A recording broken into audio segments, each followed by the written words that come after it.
Hello everyone, welcome back to my YouTube channel. আজকে দেখছেন যে আমি আউটডোরে চলে এসেছি, কারণ সকাল থেকে আমাদের এখানে কোনো ইলেকট্রিসিটি নাই। আমি যেহেতু পে স্কেলের কোনো এক্সক্লুসিভ নিউজ পেলে সেটি আপনাদের সাথে এসে শেয়ার না করা পর্যন্ত আমার মন শান্ত হয় না। এজন্য আমি চলে এসেছি আপনাদের জন্য একটি ব্রেকিং নিউজ নিয়ে। সেটি হলো সরকারি কর্মকর্তা কর্মচারী সর্বোচ্চ এবং সর্বনিম্ন বেতন কিন্তু আজকে চূড়ান্ত হয়ে গিয়েছে। বেশিরভাগ সব আমাদের যে অনলাইন এবং অফলাইন পত্রিকা রয়েছে সেখানে কিন্তু নিউজ হয়ে গিয়েছে যে সর্বোচ্চ সর্বনিম্ন বেতন কত হতে পারে। সবথেকে ব্রেকিং নিউজ হলো গ্রেড 20 এ কর্মরত যেকোনো কর্মচারী, তার ঢাকায় অবস্থানরত একজন কর্মচারী, তিনি সর্বসাকুল্যে বেতন পাবেন ৪২,০০০ টাকা, সকল সুযোগ সুবিধা মিলিয়ে। কিভাবে ৪২,০০০ টাকা তিনি বেতন পেতে পারেন সেগুলো সব জানাবো এই ভিডিওর মাধ্যমে। আপনারা জানেন পে স্কেল যখনই পে স্কেলের যখন কমিশন যখন গঠন করা হয়, তখন থেকে কিন্তু আমি পে স্কেল নিয়ে নিরলসভাবে কাজ করে যাচ্ছি। আপনারা আমাকে ভালোবাসা দিয়েছেন, আপনারা আমার ইউটিউব চ্যানেলকে সাপোর্ট করেন বলেই কিন্তু আমি আজকে এত দূর এসেছি। পে স্কেলের কার্যক্রম একদম শেষের পথে। ২১শে জানুয়ারি হয়তো আমরা চূড়ান্ত রিপোর্টও পেয়ে যাব। চূড়ান্ত রিপোর্ট অর্থাৎ পে কমিশনের যখন পূর্ণ কমিশন সভা হবে, সেখান থেকে বেরিয়ে নতুন কি আপডেট রয়েছে সেটি সবার আগে ভিডিওর মাধ্যমে জানিয়ে দিব। আমাকে সাপোর্ট করতে হলে এবং আপনি যদি সত্যি চান পে স্কেলটি আমাদের অন্তর্বর্তীকালীন সরকারের আমলে আসুক, তাহলে কিন্তু অবশ্যই আমার ইউটিউব চ্যানেলটি সাবস্ক্রাইব করে দিবেন। ভিডিওটি একটি লাইক করে দিবেন এবং কমেন্ট বক্সে লিখে জানাতে ভুলবেন না আপনার মতামত। তাহলে চলুন দেরি না করে আমরা ভিডিওর মেন অংশে চলে যাই। আমরা ভিডিওর মেন অংশে চলে এসেছি একদম। ভিডিও শুরু করার আগে আপনাদেরকে বিষয়টি জানিয়ে দিতে চাই, যেটি হলো সর্বনিম্ন এবং সর্বোচ্চ বেতন সম্পর্কে আজকে স্পষ্ট ধারণা পাওয়া গিয়েছে। সেটি হলো 20তম গ্রেডের একজন কর্মচারী, তিনি সর্বসাকুল্যে তার বেসিকটি হবে 20,০০০ টাকা। হ্যাঁ, ঠিক শুনেছেন, তার বেসিক হবে 20,০০০ টাকা। তাহলে আমরা জানি 1:8 অনুপাতে আমাদের নবম পে স্কেলটি কার্যকর হতে যাচ্ছে। এজন্য তাহলে একজন 20তম গ্রেডের সরকারি কর্মচারী যদি 20,০০০ টাকা পান, তাহলে 1:8 অনুপাতে সর্বোচ্চ গ্রেড অর্থাৎ গ্রেড 1 এর যে কর্মকর্তা থাকবেন তিনি বেতন পাবেন 1,60,000 টাকা।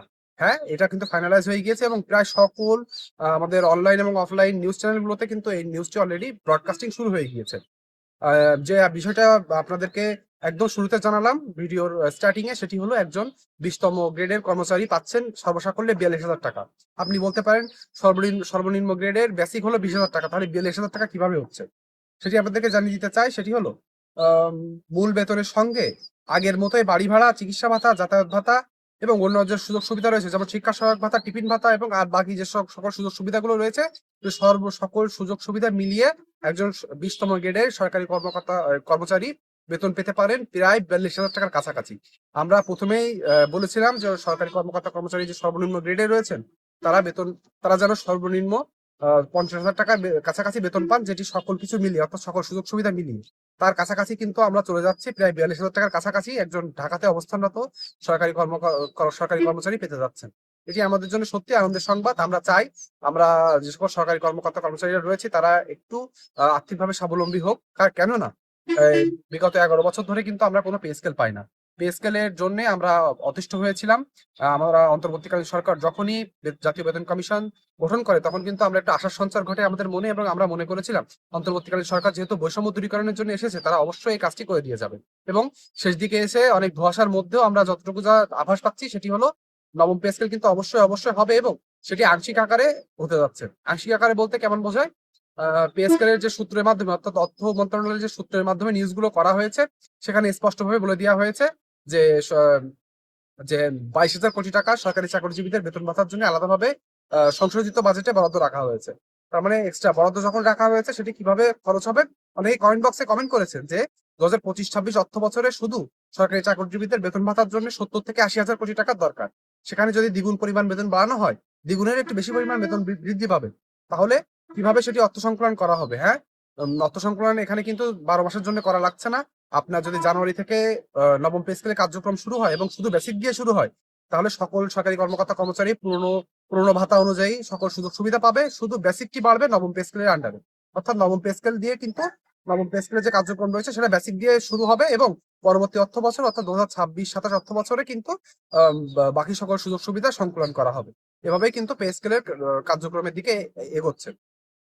আপনারা জানেন যে সরকারি কর্মকর্তা কর্মচারীরা কিন্তু এখন নামে মাত্র একদম অল্প অর্থ পান, যা দিয়ে তাদের পরিবারের সদস্যদের নিয়ে কোনোভাবে থাকা সম্ভব না। একজন 20তম গ্রেডের কর্মকর্তা কর্মচারীর বেসিক যদি 20,000 টাকা হয়, তাহলে আপনি সেভাবে অনুপাত করলে বুঝতে পারবেন এর আগে যে সকল এর অর্থাৎ 19তম, 18তম, 16তম, 12, 14 এ সকল গ্রেডে যখন যে সকল সরকারি কর্মকর্তা কর্মচারীরা রয়েছেন, তারা কিন্তু একটি ভালো পরিমাণে তাদের বেতন বৃদ্ধি হতে যাচ্ছে। কমেন্ট বক্সে অবশ্যই আলহামদুলিল্লাহ লিখতে ভুলবেন না, কারণ এটি কিন্তু আমাদের সকলের আশা ছিল এবং আমাদের যে পরম করুণাময় যে সৃষ্টিকর্তা রয়েছেন তার বরাতে কিন্তু আমরা এটা পেতে যাচ্ছি। এজন্য কমেন্ট বক্সে আলহামদুলিল্লাহ লিখতে ভুলবেন না এবং আপনাদের পে স্কেল নিয়ে কার্যক্রম শুরু করেছি সেই 5 থেকে 6 মাস হলো। আপনারা সরকারি কর্মকর্তা কর্মচারীরা যারা রয়েছেন তারা আমাকে অনেক সাপোর্ট করেছেন। কোনো ভুল ভ্রান্তি করলে সেটিও দেখিয়ে দিয়েছেন। এজন্য আপনাদের সকলকে ধন্যবাদ। শেষের দিকে এসে আমরা আর কিছু বিষয় সম্পর্কে জেনে নিব। সেটি হলো আম কমিশনের এক সদস্য জানান বর্তমানের মতোই 20টি গ্রেড বহাল রাখা হচ্ছে, যেটি আপনাদেরকে আগেও জানিয়েছি। সর্বনিম্ন এবং সর্বোচ্চ বেতনের অনুপাত করা হচ্ছে 1:8। 2025 সালের পে স্কেল অনুযায়ী 20তম গ্রেডের মূল বেতন ছিল 8,250 টাকা এবং আম, একজন নবম গ্রেডের বিশেষ কর্মকর্তা পেতেন 22,000 টাকা। আহ, আর সর্বোচ্চ পর্যায়ের সচিবের মূল বেতন ছিল 78,000 থেকে 86,000 টাকার মধ্যে। নতুন পে স্কেল বাস্তবায়ন হলে সেটি হয়ে যাচ্ছে সর্বনিম্ন গ্রেডে 20,000 টাকা এবং পরবর্তী গ্রেড কিন্তু সেভাবে ধাপে ধাপে বাড়তে থাকবে। অর্থ বিভাগের এক কর্মকর্তা জানান মূল বেতন বা ভাতার যেকোনো একটি জানুয়ারি থেকে বাস্তবায়নের লক্ষ্য ধরেই এ বরাদ্দ দেওয়া হয়েছে। বাকি অংশ পরবর্তী সরকারের সিদ্ধান্তের উপরে নির্ভর করছে। অর্থাৎ এখানে কিন্তু আপনি বুঝতে পারলেন বিষয়টি কিন্তু অত সহজ না। বিষয়টি ধাপে ধাপে বাস্তবায়ন হবে, কিন্তু আমরা সরকারি কর্মকর্তা কর্মচারীরা কিন্তু এটি জানতে চাচ্ছিলাম যে আমরা কিন্তু সত্যি একটি পে স্কেল পেতে যাচ্ছি, তার একটি গ্যাজেট বা পে স্কেলের কার্যক্রম শুরু হয়ে গেলে আমরা সরকারি কর্মকর্তা কর্মচারী একটু আশ্বস্ত হতে পারছি। না হলে সরকারি কর্মকর্তা কর্মচারীদের কিন্তু অনেকভাবে বঞ্চিত করে রাখা হয়েছে, আমাদেরকে অনেকবার মূলা ঝুলিয়ে দেওয়া হয়েছে আমাদের হাতে। এই জন্য আমরা এবার সরকারি কর্মকর্তা কর্মচারীরা কিন্তু আন্দোলনে নেমেছিলাম এবং আমাদের যে মনে এবং প্রাণের দাবি ছিল সেটি বাস্তবায়ন হতে যাচ্ছে। একদম শেষ অংশে আমরা এসে জেনে নিব যে আহ, একদম আমাদের যে অর্থ উপদেষ্টা রয়েছে তার কাছে কিন্তু অর্থাৎ 21শে জানুয়ারি যে পূর্ণ কমিশন সভা হবে সেখান থেকে জাতীয় বেতন কমিশনের যে চেয়ারম্যান রয়েছেন তিনি সকল 21 সদস্যের সম্মতিক্রমে চূড়ান্ত রিপোর্টটি তুলে দিবেন আমাদের অন্তর্বর্তীকালীন সরকারের কাছে। অন্তর্বর্তীকালীন সরকার কিন্তু পরে এটি উপদেষ্টা পরিষদের যে মিটিং রয়েছে অর্থাৎ উপদেষ্টা পরিষদের যে বৈঠকে রয়েছে সেখানে এটি উপস্থাপিত হবে। উপস্থাপিত হওয়ার পরে অর্থ কিভাবে সংকলন হবে তার একটি দিক নির্দেশনা আসবে। তারপর সকল উপদেষ্টার মন্ডলীর সম্মতিক্রমেই কিন্তু কার্যক্রম এগিয়ে যাবে। পে স্কেল নিয়ে এখনো কিছু কার্যক্রম বাকি রয়েছে, সেগুলো 21 তারিখে অর্থাৎ 21শে জানুয়ারি আশা করছি সকল কার্যক্রম শেষ হয়ে যাবে। 21শে জানুয়ারির ভিতরে অর্থাৎ এর ভিতরে ভাতা রিলেটেড অর্থাৎ বাড়ি ভাড়া, চিকিৎসা ভাতা এবং অন্য যে সকল ভাতা রয়েছে সেগুলো রিলেটেড যদি কোনো আপডেট এসে থাকে আমি কিন্তু আপনাদেরকে ভিডিওর মাধ্যমে জানিয়ে দিব। আপনাদেরকে কি করতে হবে, আমার ইউটিউব চ্যানেলটিকে সাবস্ক্রাইব করতে হবে, ভিডিওটিতে একটি লাইক করে দিতে হবে এবং কমেন্ট বক্সে লিখে জানাতে ভুলবেন না পরম করুণাময়ের নামে আলহামদুলিল্লাহ। আমরা জানি যে তার আদেশে কিন্তু সকল কিছু হয়। এজন্য অবশ্যই এটি অবশ্যই লিখে যাবেন। আর পে স্কেল আসছে আপনার মনের অনুভূতি কি? আপনি এখনো নিশ্চিন্ত কিনা, নাকি আপনার এখনো মনে আশঙ্কা রয়েছে যে অন্তর্বর্তীকালীন সরকার এসব কথা বলে মূলা ঝুলে দিতে পারে? সেটি কমেন্ট বক্সে লিখে জানাতে ভুলবেন না। আমরা সকলে অধীর আগ্রহে বসে রয়েছি। পে স্কেলের কার্যক্রম প্রায় দ্বারপ্রান্তে এসে পৌঁছেছে। আপনাদের সকলের জন্য দোয়া রইলো, আপনারা আপনাদের পরিবার নিয়ে ভালো থাকুন।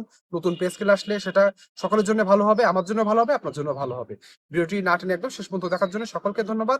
আজকের ভিডিওটি এ পর্যন্ত। পরবর্তী ভিডিওটি আমরা আসা পর্যন্ত সকলে আমার জন্য দোয়া করবেন।